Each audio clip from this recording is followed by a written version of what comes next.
আসসালামু আলাইকুম, সবাই কেমন আছেন? জুই রান্না বান্নাতে আপনাদেরকে স্বাগত জানাচ্ছি। আজকে আরেকটি নতুন রেসিপি নিয়ে চলে আসলাম। তো আজকে রেসিপিটা যে শেয়ার করব সেটা আমি ঈদের দিন রান্না করেছি, তো এর জন্য আর তখন ছাড়তে পারিনি। তাই এখন আমার ভিউয়ারদের জন্য ঈদ স্পেশালও বলা চলে। আবার আমরা তো সারা বছরে কম বেশি সেমাই রান্না করে খেয়ে থাকি, তো আমি আজকে একটি সেমাই রান্না করে দেখাবো আপনাদেরকে। তো চলুন রেসিপিটা দেখে নিই। তো আমি আজকে যেভাবে সেমাইটা রান্না করব এইভাবে কিন্তু আমরা অনেকেই খেতে পছন্দ করি। তো অনেকের প্রিয় একটি রেসিপি আজকে আমি নিয়ে আসলাম। রেসিপি তৈরি করার জন্য এখানে আমি 3 লিটার তরল দুধ নিয়ে নিয়েছি।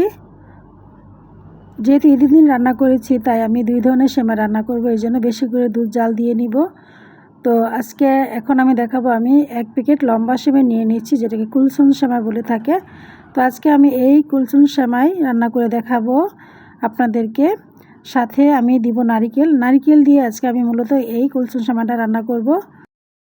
আমি এখানে আস্ত গরম মশলা ধুয়ে নিয়েছি, তেজপাতা, এলাচ আর দারচিনি দিয়ে দিব এখন আমি এই দুধের মধ্যে। তারপর দিয়ে দিব আমি লবণ। তো যে কোনো মিষ্টি খাবারে কিন্তু স্বাদ অনুযায়ী লবণ দিলে মিষ্টিটা ব্যালেন্সটা আরও বেড়ে যায়, ভালো লাগে খেতে। তো এটি নেড়ে চেড়ে মিশিয়ে নিলাম। তারপরের মধ্যে দিয়ে দিব আমি চিনি। তো যেহেতু আমি এখানে 2 ধরনের সেমাই রান্না করব তাই আমি চিনির পরিমাণটা আমার স্বাদ অনুযায়ী দিয়ে দিলাম। তো তারপরে পরিমাণটা বলে দিই, আমি 2 কাপ চিনি একটু উঁচু করে নিয়েছি। আর যদি আপনারা সিঙ্গেলভাবে রান্না করেন, শুধু কুলসুম সেমাইটা রান্না করেন, সেই অনুযায়ী আপনারা দুধ দিয়ে নেবেন এখানে 1.5 লিটার বা 2 লিটার। আর চিনি দিবেন আপনাদের স্বাদ অনুযায়ী, যে যেরকম মিষ্টি খান, কেউ কম খায় কেউ বেশি খায়, এরকম একটা মিষ্টি আপনারা দিয়ে দিবেন। তো সেমাইয়ের প্যাকেটটা আমি একটু সেমাইগুলোকে বের করে নিয়ে ভেঙে নিয়েছি। তো অনেকটা ছোটো করে রান্না করে, তো আমি বেশ একটা ছোটো করব না, মিডিয়ামভাবে আমি ভেঙে নিয়েছি সেমাইটাকে। তো এরপরে দিয়ে দিব এর মধ্যে আমি 1/2 কাপ পরিমাণ গুঁড়ো দুধটা দিলে কিন্তু মিষ্টিটা একটু বেড়ে যাবে এবং দুধের স্বাদটাও বেড়ে যাবে, খেতে ভালো লাগবে সেমাই। নিয়েছি 1 কাপ পরিমাণ নারকেল কুচি, তো ফ্রেশ কোরানো নারকেল এটা। তো কোনো এক সময় কিন্তু বেশিরভাগই নারকেল দিয়ে এই লম্বা সেমাইটা রান্না করা হতো ঈদের মধ্যে ঘরে ঘরে। তো এখন তো বাংলাদেশে নারকেলের প্রচুর দাম, দেখা যায় দাম জিজ্ঞেস করলেই দৌড়ে পালিয়ে আসতে ইচ্ছে করে যে থাক নারকেল খাবো না, অন্য কিছু খাই। এবং এখন বেশিরভাগই কিন্তু বাদাম দিয়ে সেমাইটা রান্না করা হয়ে থাকে। তো আমি কোনো বাদাম ব্যবহার করব না, আজকে শুধুমাত্র নারকেল এবং কিশমিশ দিয়ে আমি এই সেমাইটা রান্না করব। তো একটা প্যানে দিয়ে দিলাম আমি 1 টেবিল চামচ পরিমাণ ঘিটা দেওয়া হয়ে গেলে পরে তারপরে দিয়ে দেবো যে কয়েকটি কিশমিশ। এখন আমি চুলার আঁচটা কমিয়ে ঘিয়ের মধ্যে কিশমিশগুলোকে ভেজে নিলাম। তো দেখবেন যে কিশমিশটা ফুলে উঠলে বোঝা যাবে কিশমিশগুলো ভাজা হয়ে গিয়েছে, এর থেকে বেশি ভাজা কিন্তু পুড়ে যাবে। তো ভেঙে রাখা সেমাইগুলোকে আমি এর মধ্যে দিয়ে দিব, দিয়ে নেড়ে চেড়ে ঘিয়ের মধ্যে 3-4 মিনিট একটু ভেজে নিব।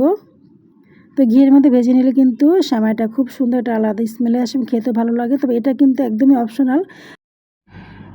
ঘিয়ে সেমাই না ভেজে কিন্তু আমরা সরাসরি জাল দেওয়া দুধের মধ্যে 4-5 মিনিট সেমাইটাকে নেড়ে চেড়ে রান্না করে নিয়ে নামিয়ে খেতে পারবো। তো এই তো ভাজা হয়ে গিয়েছে সেমাই। তো এখন আমি জাল দেওয়া দুধ থেকে প্রায় 2 লিটার পরিমাণ দুধ এই ভাজা সেমাইয়ের মধ্যে দিয়ে দিব, দিয়ে তারপরে নেড়ে চেড়ে মিশিয়ে নেব দুধের সাথে সেমাইটাকে। আর এই কাজটা একটু খুব সাবধানে করতে হবে ভিউয়ার্স, যাতে গায়ে ছিটা না যায় সেদিকে খেয়াল রাখতে হবে। তো এখন নেড়ে চেড়ে সেমাইটাকে 3 থেকে 4 মিনিট আমি রান্না করে নিব। তো এই তো প্রায় রান্না করা হয়ে গিয়েছে আমার। খুব বেশি একটা সময় কিন্তু জাল করলে সেমাই ঘন হয়ে যাবে, নামানোর পরে ঠান্ডা হলে পরে। এই তো সেমাই ঘনত্বটা আপনাদেরকে আমি দেখাচ্ছি। এখন আমি নামিয়ে নিব।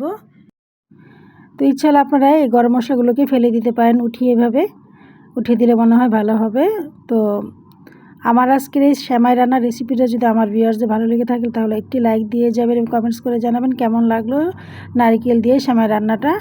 আর যারা আমার চ্যানেলকে একদমই নতুন দেখবেন তারা অবশ্যই ভালো লাগলে একটি সাবস্ক্রাইব করে দিয়ে যাবেন।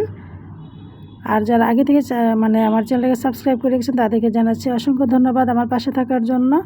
এই তো এখন আমি নামিয়ে নেব সেমাই। এই তো ভিউয়ার্স দেখেন মাশাআল্লাহ পরিবেশন করেছি, দেখতে কত সুন্দর লাগছে। তো আজকে এই পর্যন্ত, আবার আসবো নতুন রেসিপি নিয়ে। সেই পর্যন্ত ভালো থাকুন, আল্লাহ হাফেজ।